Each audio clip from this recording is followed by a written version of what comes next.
দেখেন আমরা যে অঙ্কগুলো এখানে তোলা হয়েছে এ স্কোয়ার প্লাস বি স্কোয়ারের মান নির্ণয়ের যে আমরা শর্ট টেকনিক সেটা আজকে শেখার চেষ্টা করব। দেখেন এটার অ্যান্সার হবে হচ্ছে 7 এবং এইটার অ্যান্সার হবে হচ্ছে 18 অর্থাৎ 18।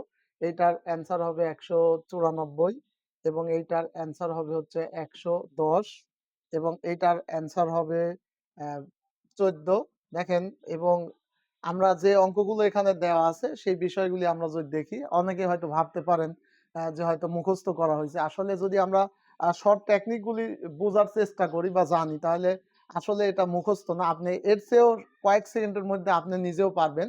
যেমন এটা স্কোয়ার প্লাস বি স্কোয়ারের দেখেন আমরা যদি মা স্কোয়ার প্লাস মাইনাস যদি আমরা হচ্ছে 2 নেই, অর্থাৎ মা স্কোয়ার অর্থাৎ হচ্ছে মানের পুরো স্কোয়ার, অর্থাৎ মান যেটা দেওয়া থাকবে, দেখেন মান এখানে দেওয়া আছে 1 নম্বরে 3, তার মানে 3 এর পুরো স্কোয়ার।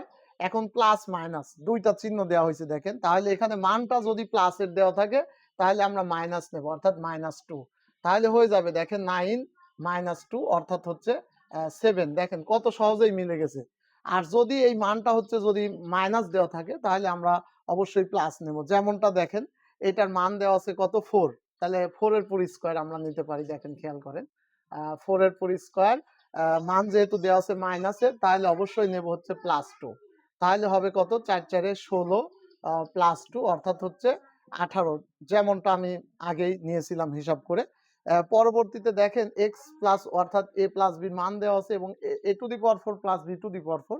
এক্ষেত্রে আমরা হচ্ছে দুইবার করে হচ্ছে অর্থাৎ এই মা স্কয়ার প্লাস মাইনাস 2 এরপর হোল স্কয়ার, অর্থাৎ এর মানটা আমরা বের করে দেখেছি যে যেহেতু যদি প্লাস এর মান দেওয়া থাকে তাহলে আমাকে মাইনাস করতে হয়, তার মানে আমার বের হয় হচ্ছে 14 এবং 14 এর পুর যদি স্কয়ার করি তাহলে কিন্তু 194 হয়ে যাবে। 14 এর পুর স্কয়ার -2, সরি এখানে -2 দিতে হবে।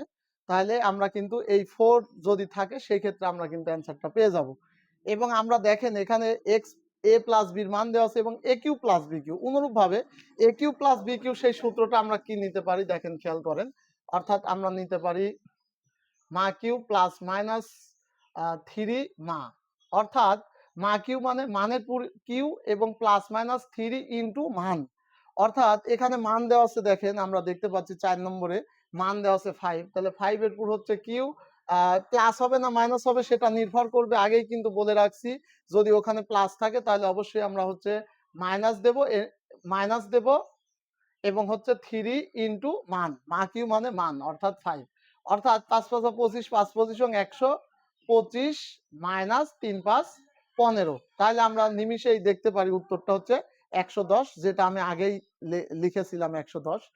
এবং হচ্ছে পরবর্তীতে দেখেন এখানে মানটা দেওয়া হচ্ছে মাইনাসের, অর্থাৎ মা কিউ অনুরূপভাবে যদি আমরা ক্যালকুলেশন করি তাহলে দেখা যাচ্ছে 2 পুর কিউ মাইনাস, যেহেতু এখানে মাইনাস আছে তাহলে কি হবে নিঃসন্দেহে প্লাস হবে 3 ইনটু মান, অর্থাৎ 2 পুর কিউ মানে 8 প্লাস হচ্ছে 3 দুগুণে 6, যেটা আমরা লিখেছিলাম হচ্ছে 14। দেখেন মিলে গেছে। আমি কমেন্টে জানাবেন x প্লাস 1/x অর্থাৎ a প্লাস b এর মান 2 হলে তাহলে x টু দি পাওয়ার 6 প্লাস 1/x টু দি পাওয়ার 6 এর মান কত হবে, কমেন্টে জানাবেন।